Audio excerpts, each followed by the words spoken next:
Livro Rio do Desejo de Abra Taylor. Capítulo 1. Um misógino? Você está brincando. Deve ser muito engraçado.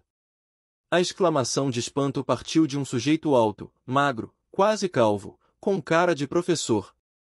Estava sentado na beirada de um caixote de embalagem, parte da vasta bagagem, que incluía todo um equipamento de filmagem, recém-descarregada no cais fluvial.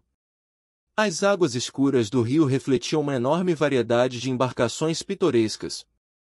No ancoradouro, bastante movimentado, pessoas iam e vinham com roupas leves e coloridas, apropriadas para aquele clima tropical. Todo mundo por ali falava português, menos os 3 recém-chegados, que conversavam em inglês e que se diferenciavam dos outros pela roupa safari que usavam. Engraçado por quê? Admirou-se o outro rapaz, que era mais jovem. Eu nem sei o que quer dizer misógino. Não deve saber mesmo, Barney, disse com ironia a única mulher daquele pequeno grupo. Ela, como os outros dois, falava inglês com sotaque americano. Misógino quer dizer justamente o oposto daquilo que você é, ou seja, um cara que não gosta de mulheres. E, por falar nisso, é bom vocês já ficarem avisados de que não deve haver nenhuma mulher nesse lugar para onde vamos. Não tem mulher? E só agora é que você me diz isso. E como é que eu e TY vamos fazer? Tomem banhos frios para refrescar os ânimos.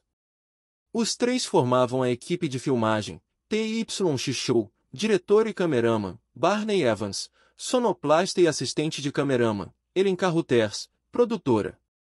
Trabalhavam juntos, há mais de um ano, para uma modesta companhia independente de produções, de Nova York, que era especialista em documentários de viagens. E era por isso que os 3 estavam no Brasil.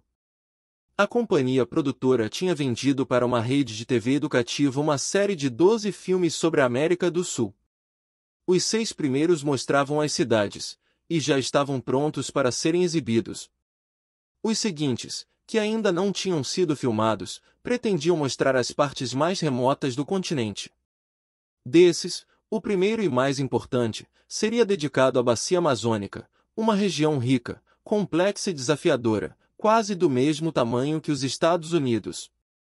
TY e Barney tinham ficado na Venezuela terminando uma filmagem, enquanto ele fora na frente, até o Amazonas, tomar as providências necessárias para a expedição de um mês, que estavam para iniciar. Ficou mais ou menos uma semana sozinho em Manaus, capital do Amazonas, comprando tudo o que precisavam levar para a selva. Agora lá estavam os 3 reunidos, esperando o avião que semanalmente levava suprimentos e que os conduziria a uma região do interior. O funcionário do governo brasileiro destacado para acompanhá-los estava para chegar, também. Meu Deus! Um mês sem mulheres! Resmungou Barney, inconformado. Barney estudará sonoplastia e técnicas de gravação na Escola de Música de Nova York. Era solteiro, jovem, bonitão, e um conquistador inveterado. Ellen olhou para ele e sorriu. Ora, se esse tal de Quental pôde passar 11 anos sem mulheres, você vai conseguir aguentar um mês. Puxa! 11 anos! Com um assobio, TY expressou seu espanto. TY era divorciado 2 vezes e tinha a mesma opinião que Barney a respeito das mulheres. Mas o que é que há com esse Dr. Quental, afinal? Será um complexado, ou um idealista fanático que só pensa em sua causa? Acho que é mais ou menos isso, disse Ellen. Parece que está empenhado em salvar os índios. Segundo me disseram, assim que ele se formou embrenhou-se na selva, defendendo seu ideal. TY balançou a cabeça, incrédulo. Tem gente para tudo mesmo. E por acaso esse Quental sabe que um dos integrantes da nossa equipe é uma mulher? Difícil dizer, mas acho que ele não sabe, retrucou Ellen. Todos os arranjos foram feitos por cartas, e eu assinava H. Carruthers. Quental sabe que obtivemos permissão do governo para filmar os índios charás e sabe que ficaremos aqui por um mês.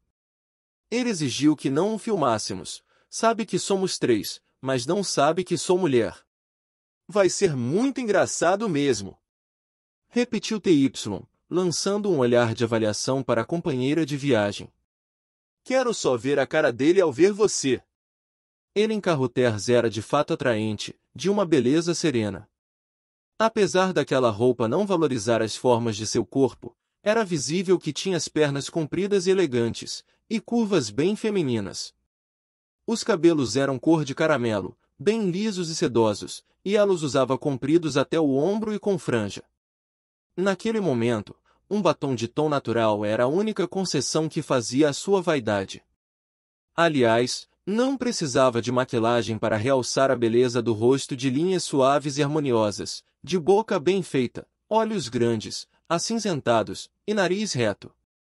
Gostava muito de perfume e disso não abria mão, só não o estava usando desta vez porque não seria apropriado perfumar-se para embrenhar-se na selva. Depois de conviver um ano com vocês dois, disse Ellen, aprendi muito bem como manter um homem à distância. E como mantém? Reclamou Barney. Quem foi, afinal, que lhe contou todas essas coisas sobre Quental, hein, Ellen? Perguntou TY. Foi aquela garota bonita, no aeroporto, a loira que vocês dois não paravam de olhar. Começamos a conversar enquanto eu esperava que o voo de vocês chegasse. Eu mencionei o nome de Quental e ela me disse que o conhecia, que de vez em quando ele saía do esconderijo e ia até o Rio de Janeiro. Ela acha que ele tem negócios a tratar lá. Garota no aeroporto. Barney fez cara de admirado. Não sei de quem você está falando. Nem eu, disse TY. Ora, não se façam de inocentes. Ellen riu. Estou falando da moça do balcão da Varig. Sei. Lembro-me vagamente dela, disse TY, fingindo displicência. E, eu também, acrescentou Barney. E o que mais descobriu? Uma centelha de humor iluminou o olhar de Ellen e ela sorriu com ar maroto. Bem, que ele é alto, moreno e arrogante.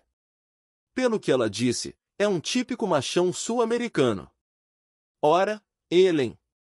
Você sabe que não foi isso que perguntamos. Reclamou TY. E o que foi então? Provocou ela, fingindo inocência. Não estamos interessados nesse Luiz Quental. O que queremos saber é da moça da Varig. Vamos, conte logo o que descobriu. Ah, mas vocês dois não pensam noutra coisa. Ellen girou no dedo a aliança de ouro, distraída. E ainda por cima eu é que tenho que dar as informações. Pronto. Não precisam ficar desesperados. Olhe aí, disse ela, entregando-lhes um papel que tirara do bolso, o nome da loira e o telefone. Quem sabe podem marcar um encontro com ela e alguma amiga, daqui a um mês. Ela achou vocês umas gracinhas, fazendo o maior esforço para falarem em português. Não viram uma placa em cima da mesa, dizendo que ela falava 7 línguas? Não, eu não vi, disse Barney. Estávamos prestando atenção em outras coisas, disse TY. Mas que dupla! Ellen suspirou. Barney deu um tapinha amistoso nas costas da colega. Não somos uma dupla, somos um trio. Daqui a pouco seremos um quarteto, disse Ellen, indicando com a cabeça a cidade, de onde viria o funcionário. Manaus é uma bela cidade no seio da mata e às margens do Rio Negro, com seu rico passado histórico, sua arquitetura antiga convivendo com a moderna. Dali do Ancoradouro não se avistava quase nada. É que era fim da estação das secas e as águas do Rio Negro estavam abaixo da margem do rio. É bem típico do Garcia chegar atrasado. Resmungou TY, que não gostava do funcionário brasileiro de quem dependeriam para as filmagens. Homenzinho pomposo e antipático está aí. Também não é tanto assim. Disse Ellen. Afinal ele é um alto funcionário no ministério, e está saindo de suas funções apenas para nos levar pessoalmente até a reserva de Quental. Além disso foi ele quem convenceu o Dr. Quental a nos hospedar por um mês. Parece que eles são parentes.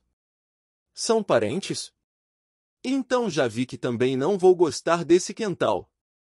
São só cunhados, disse Helen. Parece que Diogo Garcia é casado com uma das irmãs de Quental. Ele tem 6 irmãs. Descobri isso na biblioteca, outro dia. A família de Quental descende dos barões da borracha, gente importante por aqui. Não sei como você ainda achou tempo para ir à biblioteca, comentou Barney, olhando para aquela bagagem toda. Você parece que comprou tudo que tinha na cidade. Nem tanto. Ellen sorriu. E, depois, não é tudo para nós. Aí temos presentes para os 300 índios da reserva. Ah, finalmente! Interrompeu Barney, com um suspiro. Lá vem o Garcia. A reserva de Quental ficava a 1 hora de Manaus, por avião. Parecia impossível penetrar naquele emaranhado verde, que sobrevoavam, cortado apenas pelos cursos d'água que engrossavam o maior rio do mundo. Cada afluente tinha uma cor meio azul, turquesa, verde acinzentado, e se distinguia bem do tom marrom amarelado do rio Amazonas.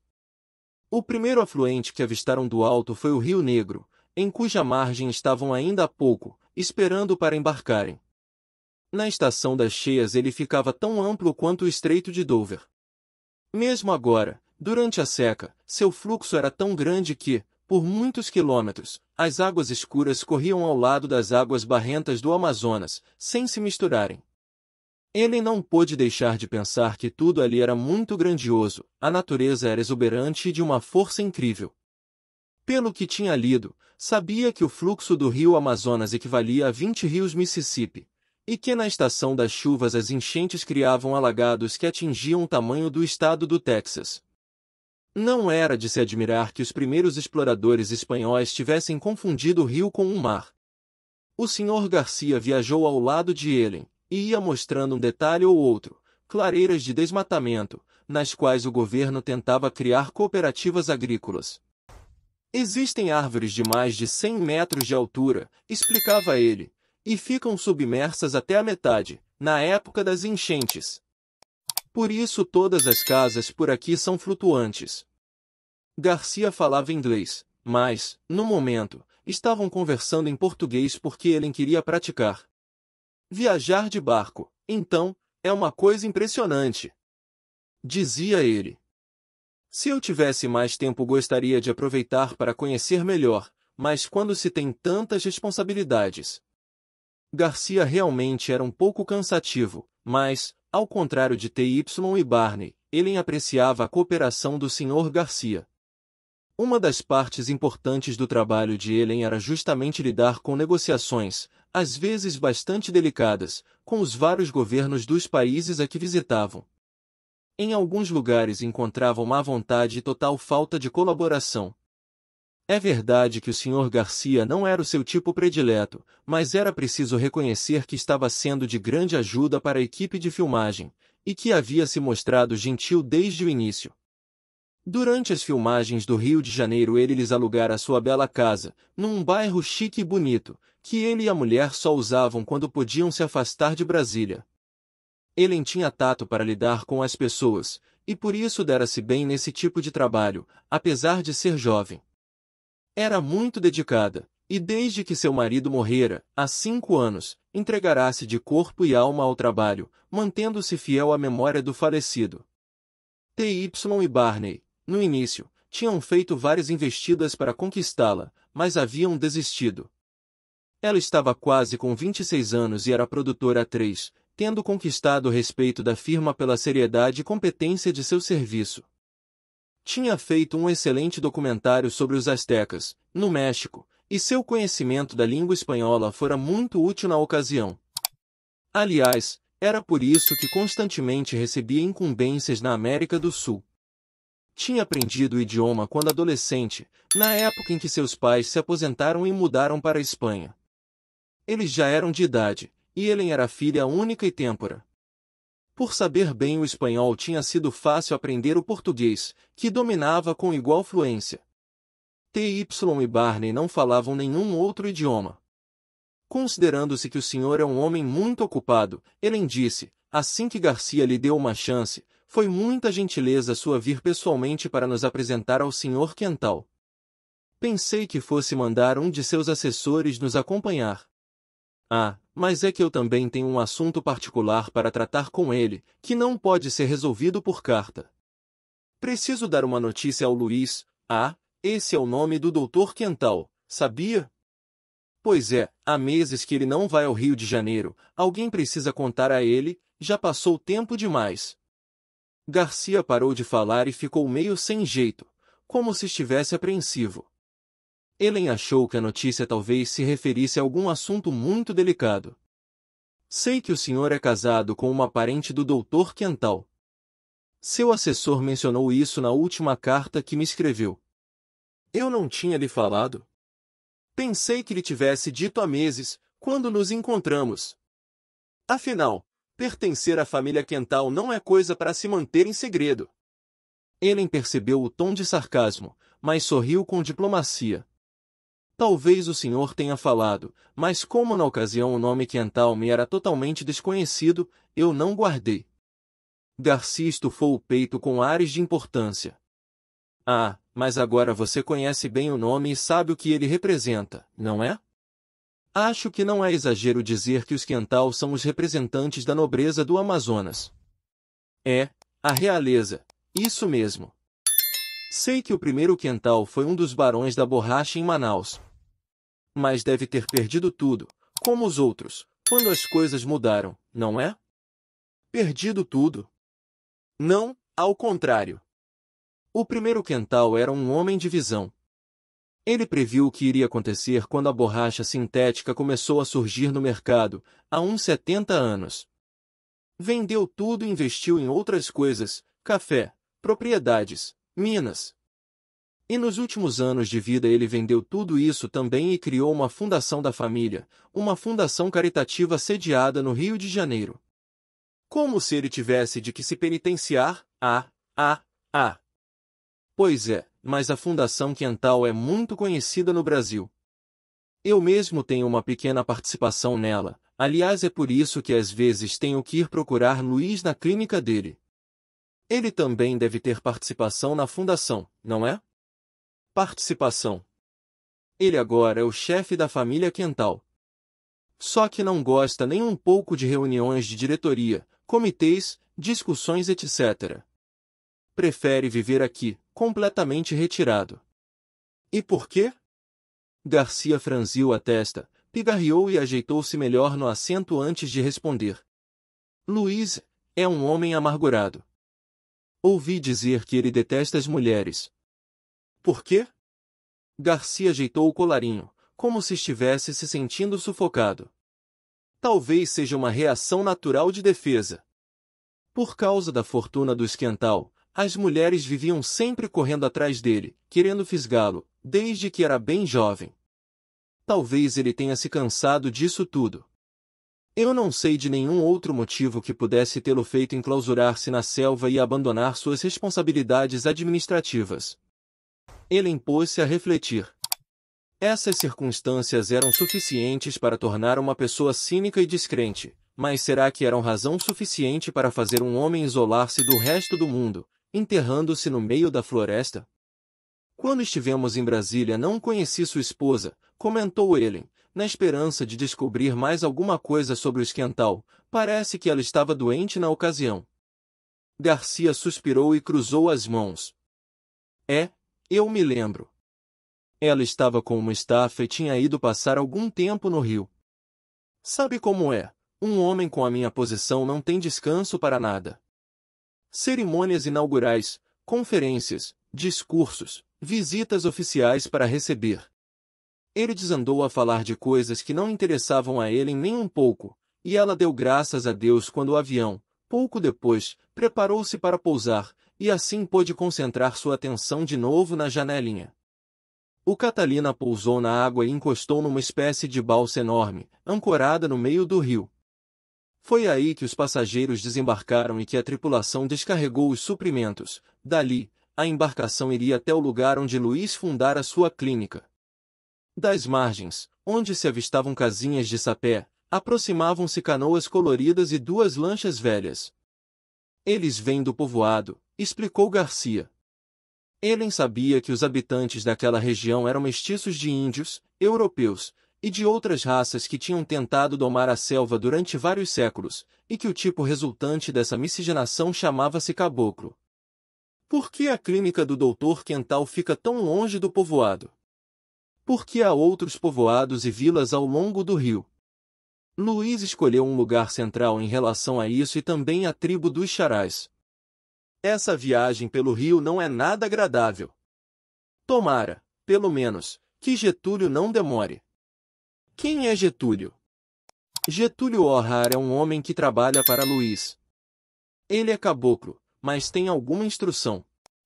Fala português muito bem, o que não acontece com a maioria deles neste lugar. Engraçado. Mestiço de índio com o nome de O'Hara. Nunca pensei que fosse encontrar um sobrenome irlandês no coração da Amazônia. Mas não é nada incomum. Getúlio é descendente de americanos que fugiram da Guerra de Secessão e que se estabeleceram em Santarém. Você vai ver o cabelo dele.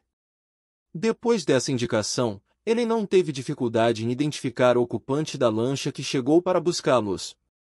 A primeira coisa em que reparou foi no cabelo ruivo. Embora estivesse ficando grisalho, ainda era uma característica que chamava a atenção, principalmente pelo contraste que fazia com o rosto de pele morena e traços indígenas. Os olhos eram escuros e os dentes muito alvos. Getúlio devia ter uns 50 e poucos anos. Bom dia, Sr. Garcia, cumprimentou ele enquanto manobrava a lancha. Não sabíamos que o senhor viria junto. Só então ele viu Helen e arregalou os olhos. Sem pensar que ela entendesse português, ele comentou, com total falta de tato. Não me diga que ela faz parte do grupo que vai filmar. Meu Deus! Quando o doutor souber disso. Não precisa ter receio, Getúlio, apaziguou Garcia, depressa. Ele não vai fazer nenhuma objeção, você vai ver. Getúlio ia falar mais alguma coisa, mas Garcia tratou de interrompê-lo, fazendo as apresentações e aproveitando para dizer que ele falava português fluentemente. Getúlio ficou meio sem jeito, mas o olhar continuou hostil, o que deixou Helen apreensiva. Tem notícias de Brás? Perguntou ele, afinal, virando-se para Garcia.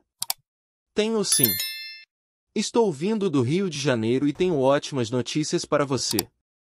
Brás e Ana estão bem, e daqui a uma semana você vai vê-los. Os olhos de Getúlio se iluminaram. Brás e Ana vêm para cá. Garcia apenas sorriu sugestivamente. Agora chega de perguntas, Getúlio. Depois a gente conversa com calma. Em seguida, virou-se para a equipe de filmagens, explicando em inglês. O filho de Getúlio é médico no Rio de Janeiro. Brás O'Hara é um rapaz muito inteligente e culto. Vocês vão conhecê-lo na semana que vem, e a mulher dele também, Ana, ela é professora. Pouco depois o avião decolou, tendo ficado combinado que o piloto voltaria depois de terminada a entrega de suprimentos, para levar de volta o Sr. Garcia, que tinha ido apenas para ficar algumas horas. Getúlio colocou a bagagem e o carregamento na lancha. Quando já não cabia mais nada, pediu a um outro companheiro, também de lancha, para transportar T.Y., Barney e o resto das coisas. Assim, Helen foi só com Getúlio e Garcia. A cena era indescritivelmente bela. O rio estava deserto, agora que o avião se for e o povoado ficará para trás. Nas margens só se via o intrincado exuberante de árvores, formando uma densa e impenetrável massa verde, que o forte azul do céu realçava. O silêncio só era quebrado pelo ruído das lanchas que invadiam aquela aparente serenidade, em que mil perigos os espreitavam. Ele sentiu um arrepio, apreciando e temendo ao mesmo tempo. Não se avistavam sinais de vida, a não ser nas copas das árvores altas, em que aves coloridas descansavam, modorrando no calor do dia. Uma delas estava tão carregada de periquitos coloridos, que parecia estar em flor. Havia garças brancas e várias outras aves muito coloridas. Ele interrompeu um gesto impulsivo de mergulhar os dedos nas águas verdes e frescas do rio, e teve a sensatez de perguntar a Getúlio se havia piranhas ali. É claro que tem, mas não precisa se preocupar. Há piranhas em quase todos os rios, mas as pessoas estão sempre viajando de barco, sem que aconteça coisa alguma. Os habitantes da região chegam a tomar banho nos rios, embora escolham com cautela o lugar. É sempre seguro nos lugares em que o rio corre bem rápido. Há outras coisas piores do que as piranhas, os piuns, por exemplo. Piuns? Perguntou Helen, que não conhecia essa palavra em português. É uma invenção do diabo, disse Garcia, que tirara de sua mala um repelente de insetos em aerosol e aplicava-o nas partes expostas de seu corpo. Depois ofereceu o produto a Helen. Acho melhor você usar isso. É bom proteger-se antes de chegarmos ao trecho mais estreito do rio. Lá está cheio de piuns.